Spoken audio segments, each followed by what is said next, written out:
আল্লাহর হাবিবের রওজা শরীফ দেখে আমি সহ্য করতে পারি না রে আবু বকর, বিদায় দাও, আমি চলে যাব। চলে গেলেন নবীর পাগল। সিরিয়া দামেস্কে যাওয়ার পরে কিছুদিন পরে নবীজি স্বপ্ন দেখায়, কিরে বেলাল, এটা কেমন জুলুম, কতদিন হলো তোমার কণ্ঠের আজান শুনি না।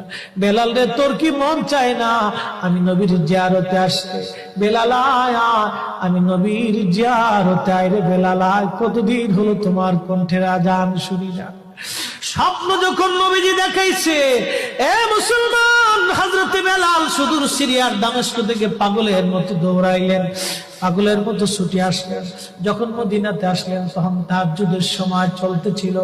তাহাজ্জুদের সময় চলার সময় হযরত বেলাল রাদিয়াল্লাহু আনহু কাঠের জালি দিয়ে তখন রওজা শরীফ ঘিরে রাখা ছিল। ওই জালির পাশে বসে বসে জালির সঙ্গে মাথা ঠেকাইয়া নবীর পাগল বসে বসে গুনগুন গুনগুন করে কাঁদে আর বলে,